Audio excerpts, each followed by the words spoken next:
bonsoir, merci d'être là. Et ce soir, j'ai un bon message à vous apporter qui sort de la parole de Dieu. Et espérant que ceci va être un impact dans votre vie. Amen. Dernièrement, j'ai vécu un impact dans ma vie personnelle. Laissez-moi vous parler. Dans la vie, on embarque dans un projet, une mission, un travail, et on travaille, on est impliqué dans cette mission-là, dans qu'est-ce que nous faisons. Et des fois, ça fait des années de temps qu'on est dedans.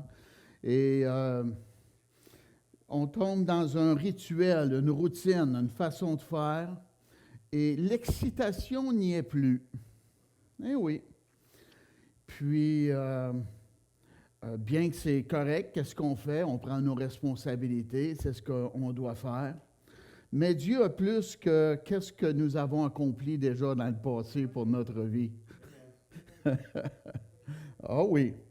Et qu'est-ce qui s'est produit? C'est que moi, de la manière que j'ai travaillé avec Dieu, ce fut graduel. Je progressais, je faisais des pas de foi, c'était graduel. Et maintenant, je suis rendu là. Et je suis un homme béni. Mais Dieu s'attend à plus de ma part encore. Amen. Je suis en bonne santé. Les 2 jambes, un cerveau, des bras. Amen. Je parle l'anglais, je parle le français. Et je m'essaye un petit peu l'espagnol. Et oui.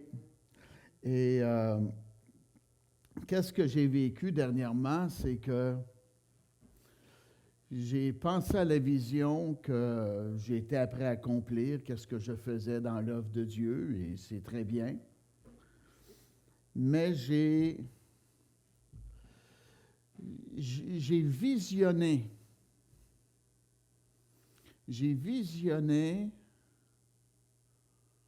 Ah ouais. Dernièrement, je ne veux pas vous faire peur, là. J'étais hésitant de vous le dire, mais je vais vous le dire. À travers les années, j'ai dit aux gens que je voulais être millionnaire. Eh oui. Et encore dernièrement en Belgique, j'ai dit cela. J'ai dit au pasteur, puis il y avait du monde là, j'ai dit, moi, pasteur, je vais être un millionnaire avant de m'en aller. Le pasteur, il était assis, puis... Et qu'est-ce que j'ai dit? C'est que je voulais gagner au moins 1 million d'âmes pour Jésus. Millionnaire de cette façon-là. C'est une bonne idée, ça? Et j'étais dans mon bureau à la maison, puis je pensais à la vision.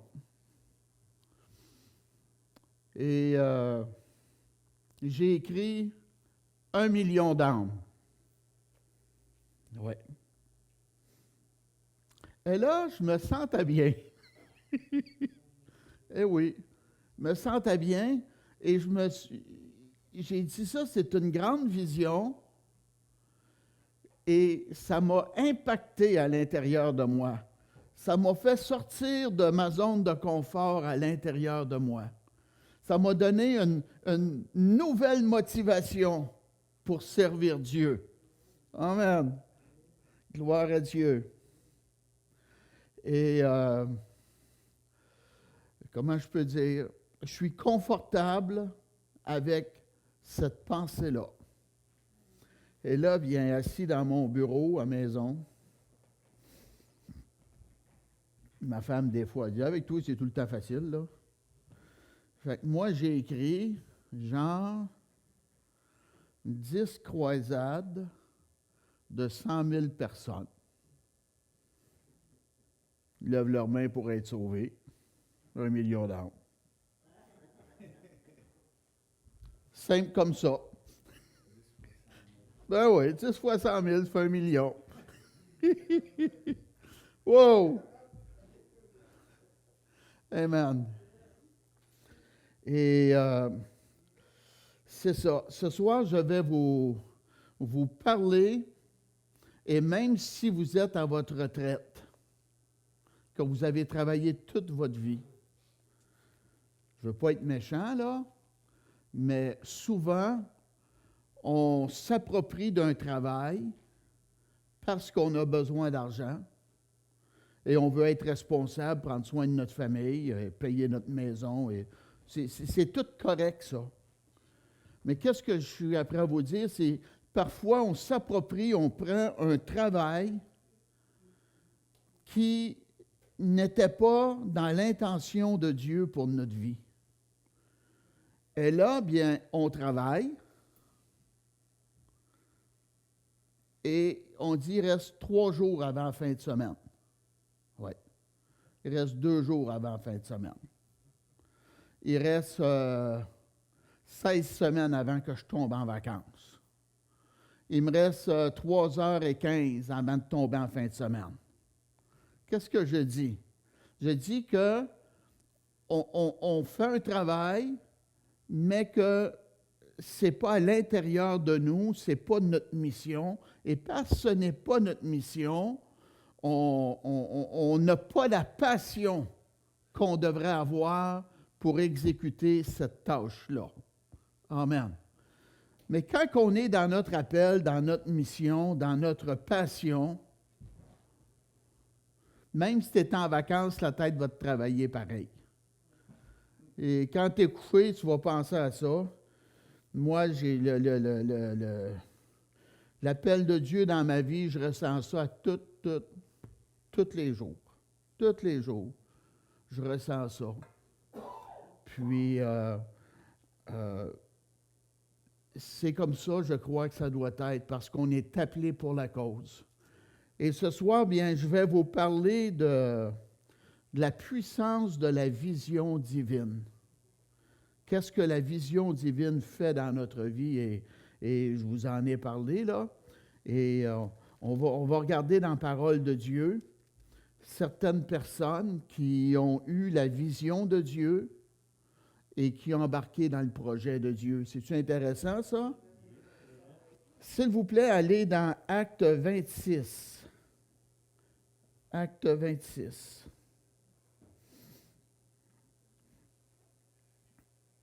Ici, c'est la conversion de l'apôtre Paul. Amen. Commençons au verset 16. Mais lève-toi et tiens-toi sur tes pieds, car je te suis apparu pour t'établir ministre et témoin des choses que tu as vues et de celles pour lesquelles je t'apparaîtrai. Et là, le Saint-Esprit, Jésus, il parle à Paul, puis il dit, « Je t'ai choisi du milieu de ce peuple et du milieu des païens, vers qui je t'envoie, afin que tu leur ouvres les yeux, pour qu'ils passent des ténèbres à la lumière, de la puissance de Satan à Dieu. » C'est une belle mission, ça? Ah! Parmi les pécheurs, les païens, les anti-dieux, les idolâtres. Amen. Et la mission de l'apôtre Paul est d'être parmi ces gens-là et leur annoncer qui est Jésus, leur faire comprendre le Christ. Amen. Et qu'ils ont besoin de naître de nouveau. Amen.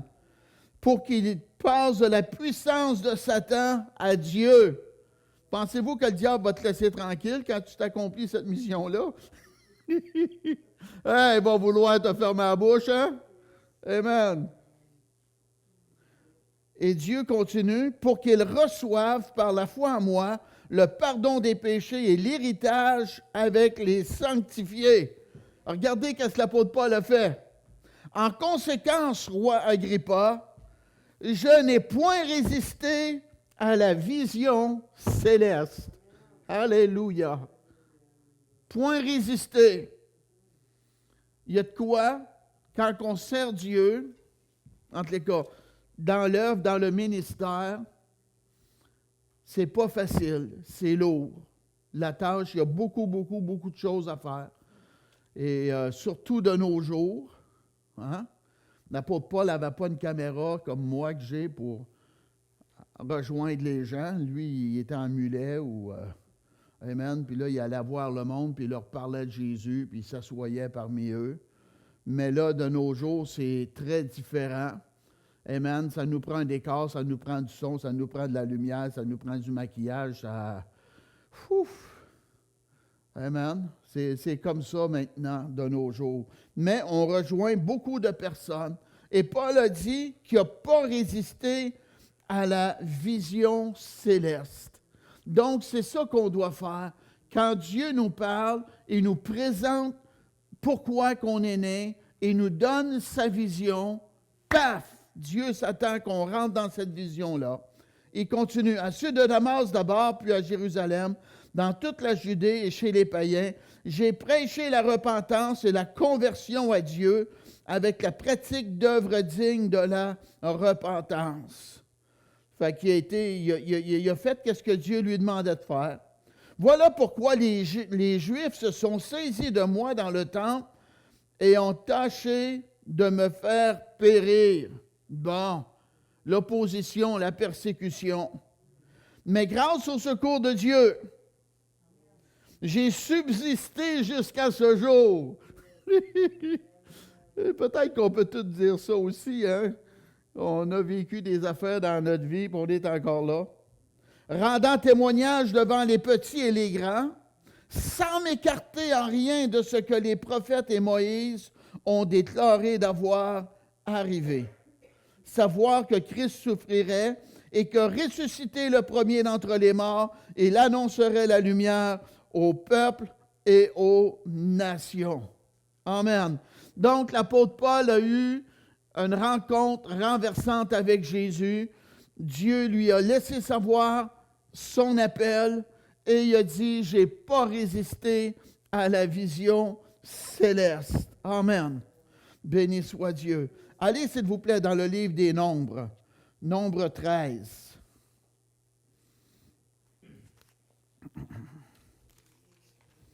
Nombre 13.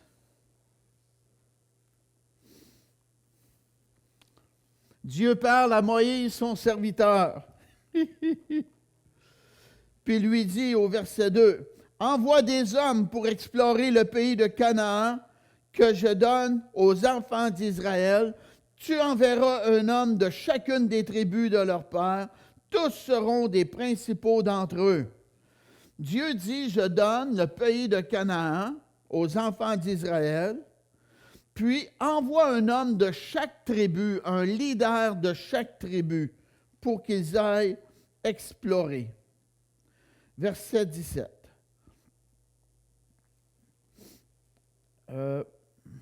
Je commence au verset 16. Tels sont les noms des hommes que Moïse envoya pour explorer le pays.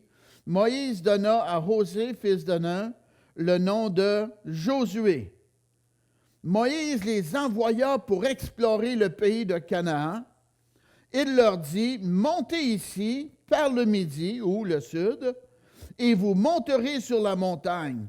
Vous verrez le pays, ce qu'il est, et le peuple qui l'habite, s'il est fort ou faible, s'il est en petit ou en grand nombre. Ce qu'est le pays où il habite, s'il est bon ou mauvais, ce que sont les villes où il habite, s'ils sont ouvertes ou fortifiées, ce qu'est le terrain, s'il est gras ou maigre, s'il y a des arbres ou s'il n'y en a point. Ayez bon courage et prenez des fruits du pays. » C'était le temps des premiers raisins. Ils montèrent et ils explorèrent le pays depuis le désert de Tsin jusqu'à Rehob sur le chemin de Hamath. Ils montèrent par le midi, le sud, et ils allèrent jusqu'à Hébron. Hébron, ça veut dire union, unité. Où était Ahima? Bon, des noms. Enfant d'Anak. Hébron avait été bâti 7 ans avant Tsoan en Égypte. Ils arrivèrent jusqu'à la vallée d'Escol où ils coupèrent une branche de vigne avec une grappe de raisin qu'ils portèrent à deux au moyen d'une perche. Ils prirent aussi des grenades et des figues. On donna à ce lieu le nom de vallée d'Escol à cause de la grappe que les enfants d'Israël y coupèrent. Amen. Ils furent de retour de l'exploration du pays au bout de 40 jours. À leur arrivée, ils se rendirent auprès de Moïse et d'Aaron et de toute l'assemblée des enfants d'Israël à Kadès dans le désert de Paran. Ils leur firent un rapport, une redevabilité, ainsi qu'à toute l'assemblée, et ils leur montrèrent les fruits du pays. Voici ce qu'ils racontèrent à Moïse. Nous sommes allés dans le pays où tu nous as envoyés. À la vérité, c'est un pays où coule le lait et le miel, et en voici.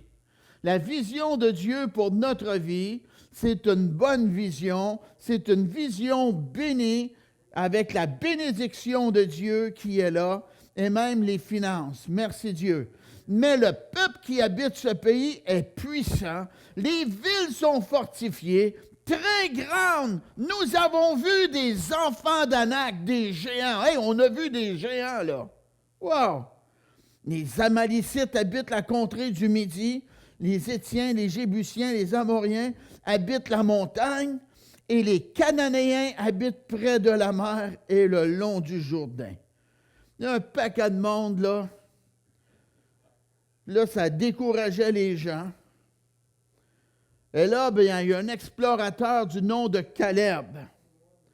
La Bible nous dit, Caleb fit taire le peuple qui murmurait contre Moïse. Il dit, montons, emparons-nous du pays, nous y serons vainqueurs. Mais les hommes qui étaient allés avec lui dirent, nous ne pouvons pas monter contre ce pays, car il est plus fort que nous.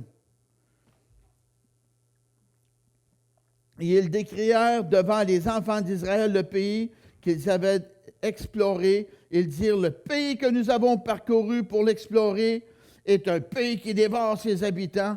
Tous ceux que nous y avons vus sont des hommes de haute taille. Et nous avons vu les géants, enfants d'Anak, race des géants.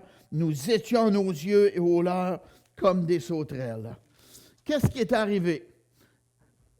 Des leaders sont allés voir. Il y a une force lorsque on visionne quelque chose. Et là, ils sont allés explorer le pays de Canaan que Dieu leur donnait de prendre possession d'eux. Et 10 sur 12 leaders avaient un mauvais rapport. Oui, c'est un bon pays. Oui, les raisins, là, ça prend 2 hommes pour apporter une grappe de raisins. As-tu pensé aux citrouilles puis au melon d'eau? Ah! Oh oui, l'abondance est là. Il n'y a pas rien que des gros raisins, il y a du grand monde aussi, là, des géants. On n'est pas capable de prendre possession de ce territoire-là. Et les gens, bien, ils murmuraient contre Moïse, mais Dieu leur avait dit, mais vous le donnez. Quand que Dieu nous appelle à une mission et qu'il nous donne une vision, c'est parce que celle-ci doit se concrétiser. La parole nous dit dans le livre de Habakkuk, le 2e chapitre, si la prophétie ou la vision tarde, attends-la, elle s'accomplira certainement. OK? Mais il ne faut pas juste attendre. Attendre, ça, je fais ça avant de prendre l'avion. J'arrive avant, là, puis là, j'attends. Et même s'il rouvre la porte pour que tout le monde rentre dans l'avion, si je reste là, puis j'attends encore, m'a manqué l'avion. Donc, j'ai de quoi faire. Il faut que je me lève, puis entrer dans l'avion. Fait qu'il y a un moment d'attente et il y a un moment pour passer à l'action également. Puis, les gens, bien, ils ont été bénis parce qu'ils ont vu la bénédiction de Dieu, mais ils se sont laissés décourager par les éléments négatifs qu'ils ont vus. Et dans notre vie personnelle, souvent, on a des désirs, on a des goûts, on voudrait faire des choses, mais on se dit, je ne suis pas capable, c'est impossible, je n'ai pas l'argent pour ça, je n'ai pas le personnel, je n'ai pas l'équipement, j'ai beaucoup de choses contraires contre moi pour accomplir la chose. Donc, je n'embarque pas dans le projet. Non, ce n'est pas ça qu'on doit faire. Un gros problème, un problème, si on ne le règle pas, souvent il va grossir. Fait que les années vont passer, tu n'auras pas plus d'argent dans 5 ans, tu n'auras pas plus d'équipement dans 5 ans. Donc, qu'est-ce que tu dois faire? Tu dois commencer par la foi, avec le peu que tu as entre les mains, et progresser vers l'accomplissement de la vision de Dieu. Et c'est ça que j'ai fait. On a loué un local déjà dans un bâtiment où il y avait des ex-prisonniers. Et heureusement, notre sanctuaire de peut-être 20 pieds par... il était à peu près 500 pieds carrés avec le bureau du pasteur, le vestiaire, puis la salle de bain. OK? Puis on avait la merveilleuse place d'être sous le bain. En haut, il y avait un bain. Et nous, on était en bas. Et des petits appartements en haut. Puis il y en a qui faisaient couler le bain, mais ils oubliaient de le fermer. Ben oui. Hey. Tu rentres dans ton local, la tuile est tombée, l'eau sur la batterie, hein? Le tapis imbibé d'eau. Ah oui, ah oui. On aurait pu baisser les bras et dire, on ferme boutique. Mais non, on a continué. Amen. Et c'est comme cela qu'on doit faire. On doit persévérer malgré l'adversité. On a une vision. La vision, c'est un sujet de motivation pour atteindre un objectif. Amen. Et on a continué pareil. Et c'est comme cela que nous devons être. Quand on découvre la vision de Dieu pour notre vie, ça va impacter notre vie. Pourquoi? Parce qu'il va y avoir beaucoup de travail à y accomplir. Amen. Et ça va être un élément déclencheur pour passer à l'action. Pourquoi? Parce qu'on n'est pas satisfait de notre vie quotidienne de tous les jours. Et là, on dit, j'ai découvert la vision de Dieu. Dieu m'a parlé. Il s'attend cela de moi. J'embarque dans le projet de Dieu. Amen. Et quand c'est une grande vision, ça va être un élément déclencheur. Une petite vision, ça va être énervant. Vous allez tourner en rond, vous n'allez pas accomplir grand-chose. Mais une grande vision, paf! Là, ça va être un élément déclencheur et tu vas te dire, il faut que je fasse quelque chose pour accomplir cette vision-là. Qu'est-ce que Dieu m'appelle? Les détails, ça, tu laisses faire ta femme puis les autres, là. Mais toi, tu cours après le gros morceau pour accomplir la vision de Dieu. OK? Et qu'est-ce qui va se produire avec cette grande vision-là? Tu vas en parler à d'autres. Et d'autres personnes vont dire, « Hey, ça m'intéresse. Ça, je trouve ça bon. Ça, je trouve ça beau. Ça, moi, je ressens que je dois m'impliquer, embarquer dans cette vision-là. » Donc, il va y avoir d'autres personnes, à cause de ta vision, qui vont être attirées et qui vont vouloir t'accompagner dans l'accomplissement de cette vision-là. Et vous pouvez voir cela, les gens qui ont ordonné David, roi d'Israël, dans 2 Samuel 5 et le verset 1er. Amen. Ils ont dit, nous sommes à toi, nous sommes tes os, nous sommes ta chair, dans les premiers textes. Pourquoi? Qu'est-ce qu'il disait? Il disait, on est un avec toi. Et Dieu va avoir des gens, et moi j'en ai gros là, des gens qui sont un avec nous, qui sont des piliers qui nous aident dans l'œuvre de Dieu pour accomplir la vision de Dieu. Et vous qui m'appuyez dans l'œuvre de Dieu et qu'ensemble on sert Dieu, amen, vous faites partie de la vision et vous êtes après également servir Dieu. Alléluia. Béni soit Dieu.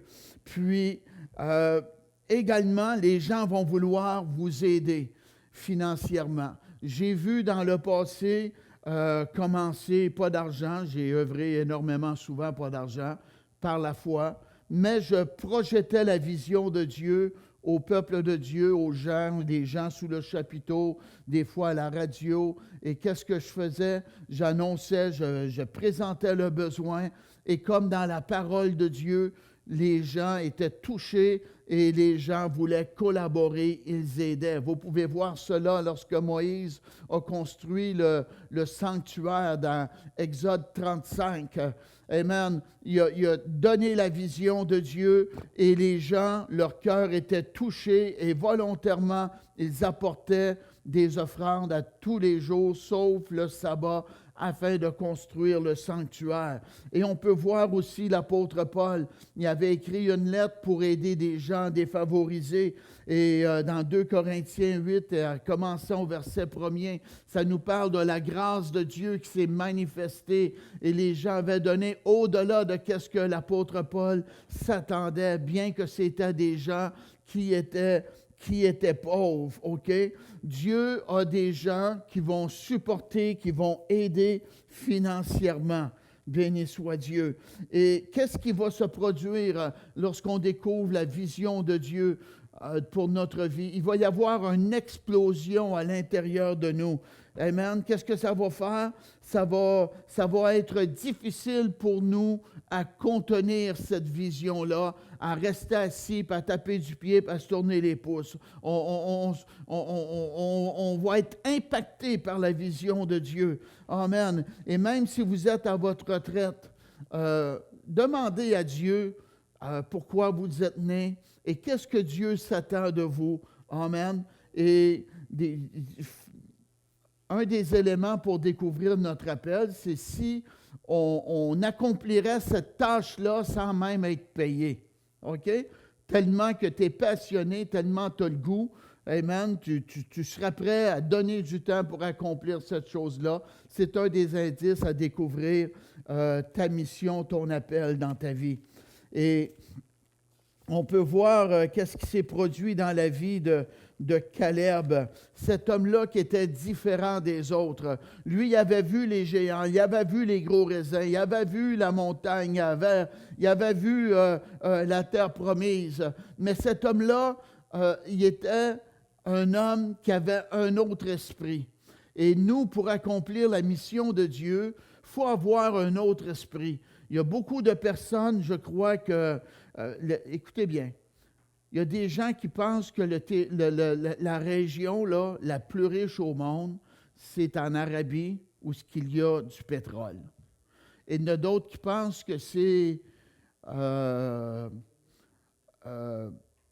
Afrique où il y a de l'or et du diamant. Mais quelqu'un a déjà dit, la place la plus riche, c'est dans le cimetière. Parce qu'il y a beaucoup de personnes qui sont mortes avec des rêves à l'intérieur d'eux qui n'avaient pas été exploités, qui n'avaient pas été accomplis pour X raisons. Et il ne faut pas être de ces personnes-là. Et les gens ont choisi de regarder les géants, de voir le négatif, mais nous, on est différents des autres. On a la présence de Dieu à l'intérieur de nous. On a Jésus avec nous.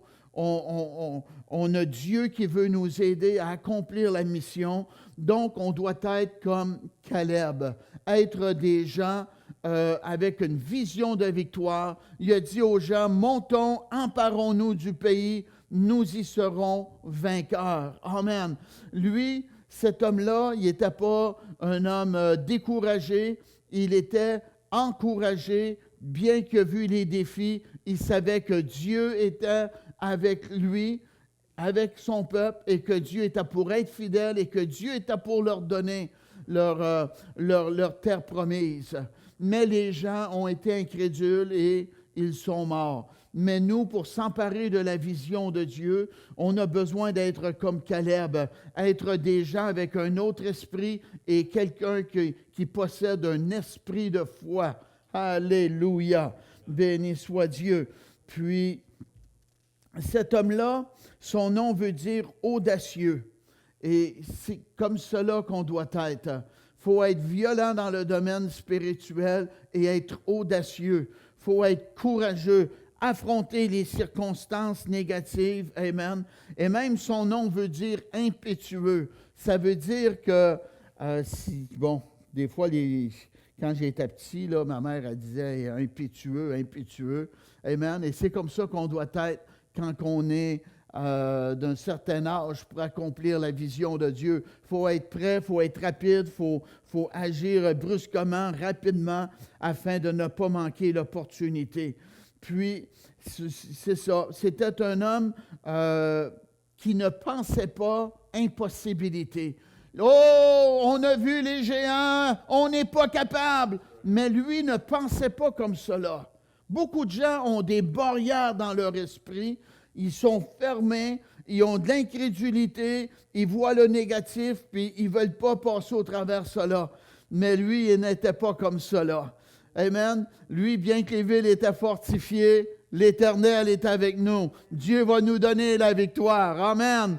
Il pensait pas limité. Il avait une vision illimitée, puis il croyait à la bénédiction de Dieu. Et c'était un homme de sommet, un homme de montagne. Amen. Et dans la vie, c'est comme cela. On doit continuer à progresser. Il était courageux et persévérant. Amen. Vous pouvez aller, s'il vous plaît, dans le livre de Josué, Josué 14e chapitre. Josué 14.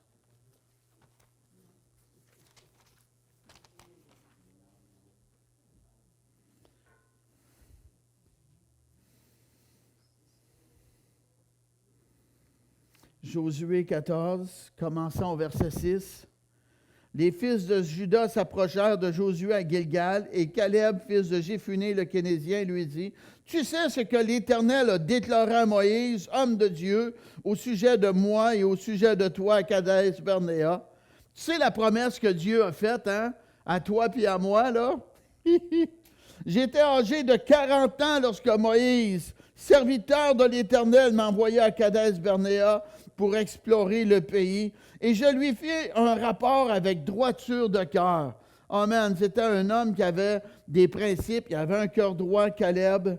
Puis là, il continue. Mes frères qui étaient montés avec moi découragèrent le peuple, mais moi, je suivis pleinement la voie de l'Éternel, mon Dieu. Amen.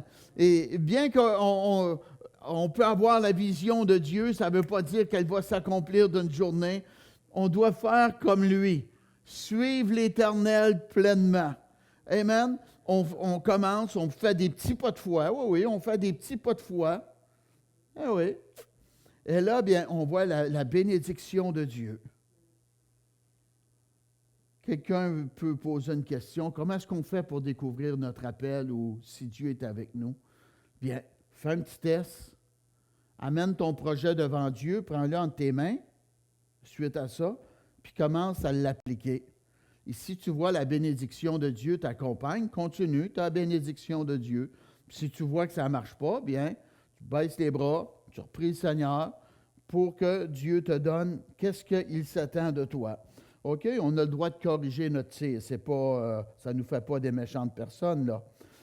Puis les gens ont découragé le peuple, mais lui, à travers les années, il a suivi pleinement la voie de l'Éternel, son Dieu. Et la vision va s'accomplir, mais dans son temps. En ce jour-là, Moïse jura en disant, « Le pays que ton pied a foulé sera ton héritage à perpétuité pour toi et pour tes enfants. » Pourquoi? Parce que tu as pleinement suivi la voie de l'Éternel, mon Dieu. Amen. La bénédiction colle après toi parce que tu persévères avec Jésus, tu persévères avec Dieu, tu persévères à accomplir la vision, tu persévères dans ton appel. Maintenant, voici, l'Éternel m'a fait vivre, comme il l'a dit, il y a 45 ans, que l'Éternel parlait à Moïse, ainsi à Moïse, lorsqu'Israël marchait dans le désert. Et maintenant, je suis âgé aujourd'hui de 85 ans. Amen. Je suis encore vigoureux comme au jour où Moïse m'envoya. Pourquoi? Parce qu'il y avait encore la vision de Dieu à 85 ans dans sa vie. Il y avait encore un but, le but de Dieu dans notre vie.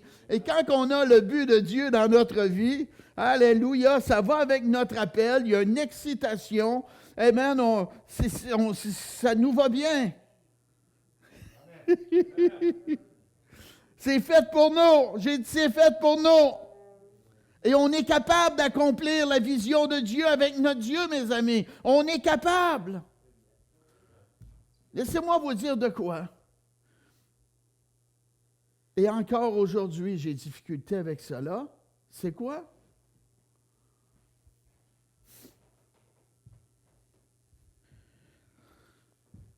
Manque de mentors. Manque de personnes qui est capable de m'aider à progresser dans mon appel, dans mon ministère. Quand j'étais plus jeune dans le ministère, j'ai vu des gens et ça ne m'a pas motivé à aller vers eux. J'ai appris sur le tas. Ça m'a coûté cher, mes amis. Mais maintenant, je suis rendu à un autre point. Je n'ai pas jamais vu mon appel là. OK? Et les gens, pour m'emmener plus loin, sont assez rares à trouver parce que je fais déjà affaire avec des gens matures du monde d'expérience. OK? Mais j'ai quand même des conseillers, des gens pour m'aider à progresser. Encore aujourd'hui, j'ai parlé avec quelqu'un d'une de mes stratégies. Hey, il a dit ça, c'est bon ça. Amen. C'est bon de demander conseil, avoir du monde mature pour nous aider, nous conseiller, amen, nous informer, là. OK? Et c'est ça. Lui, il avait 85 ans, puis il était encore vigoureux, puis il était rempli de force, encore capable à combattre, sortir pour faire la guerre, puis rentrer avec la victoire. Verset 12. Donne-moi donc cette montagne dont l'Éternel a parlé dans ce temps-là, car tu as appris alors qu'il s'y trouve des Anakim et qu'il y a des villes grandes et fortifiées.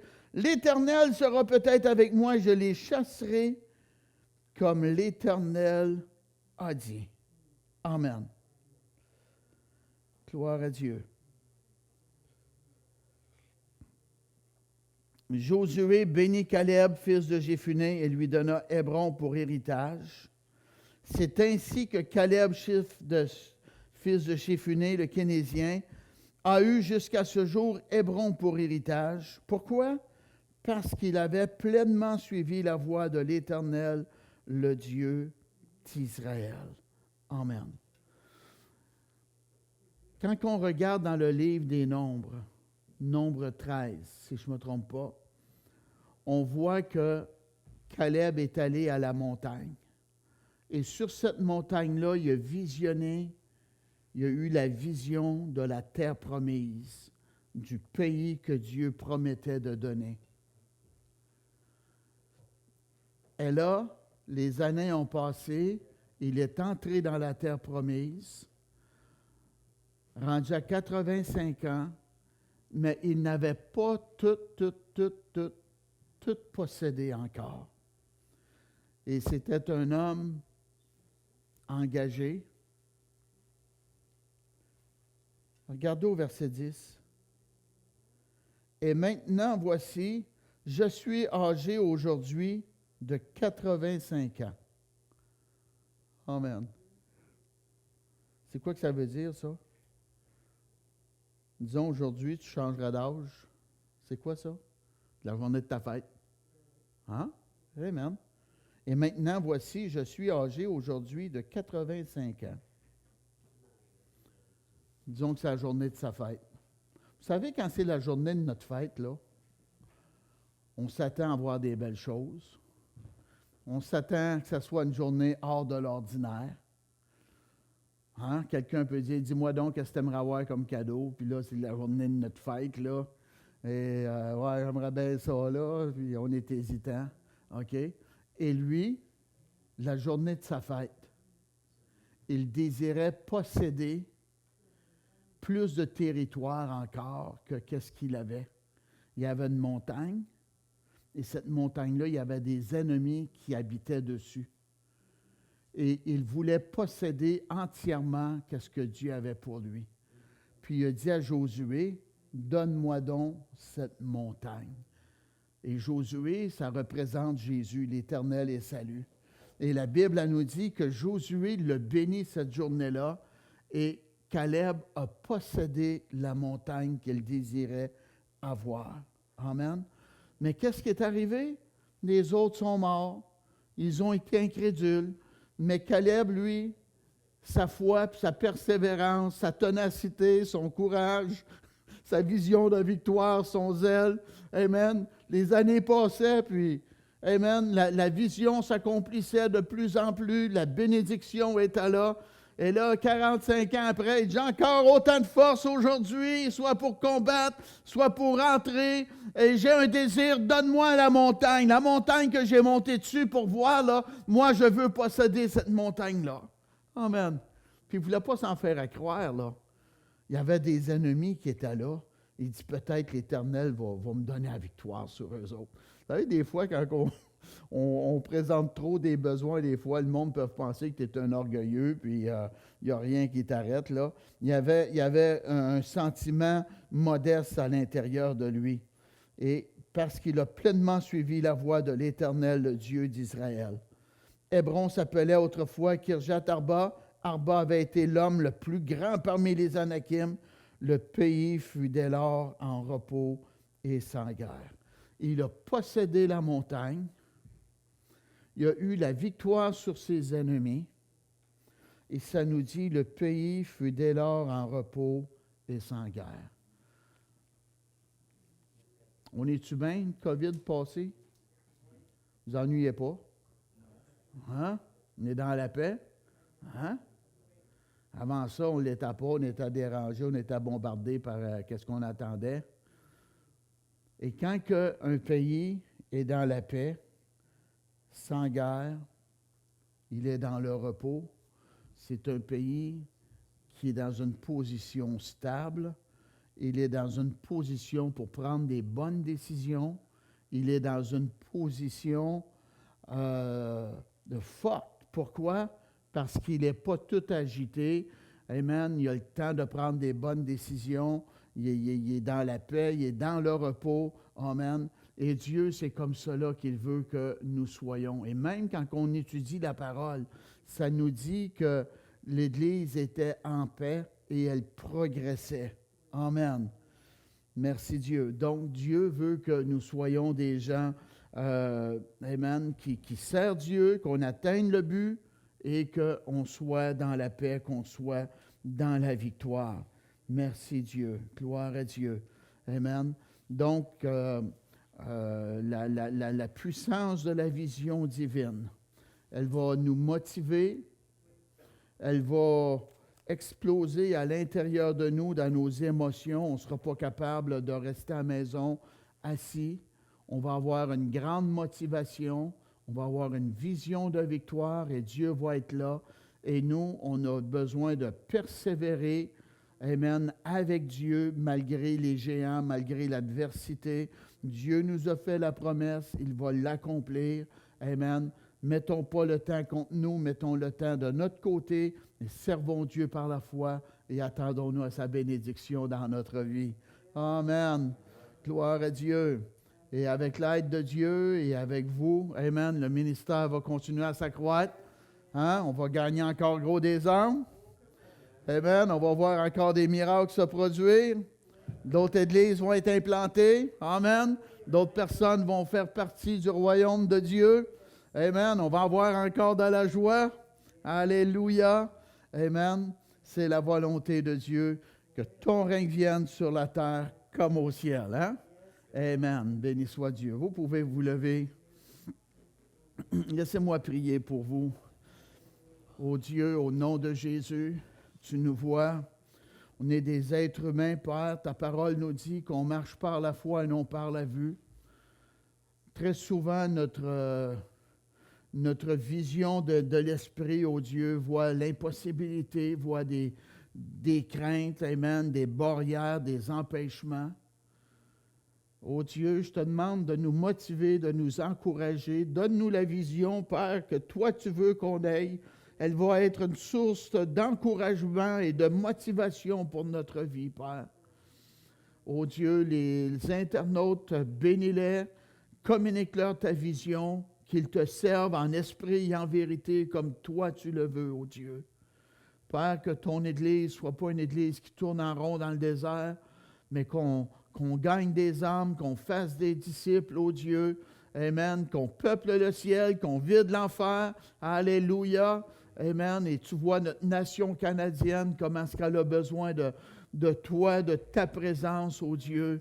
Père, il y a des agendas diaboliques, amen. Et puis même contre nos enfants, ô Dieu. Le diable est effronté, attaque les jeunes enfants.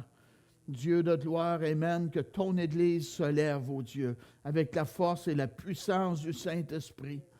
Dieu, au Guatemala, il a vécu, amen, un grand changement qui s'est produit dans les années passées, pareil comme dans ta parole, ô Dieu, des grandes carottes et la bénédiction de Dieu était là. Amen. Tu es capable de le faire pour notre nation canadienne, Père. Une intervention divine, Dieu. Un changement dans les lois. Un changement dans la moralité, Dieu de gloire. Oh Dieu, l'esprit du réveil, Père, qui se manifeste dans cette nation canadienne, Père. Dieu, tu nous appelles, salut et délivrance, à faire des grandes choses avec toi, oh Dieu. Père, que je sois comme Caleb. Il y a un esprit ouvert, ô Dieu.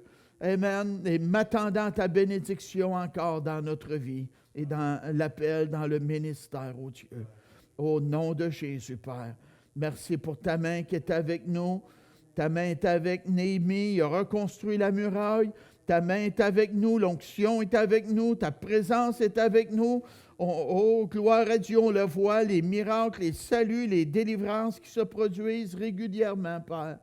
À toi toute la gloire, ô Dieu, qu'on marche humblement devant toi, Père, au nom de Jésus.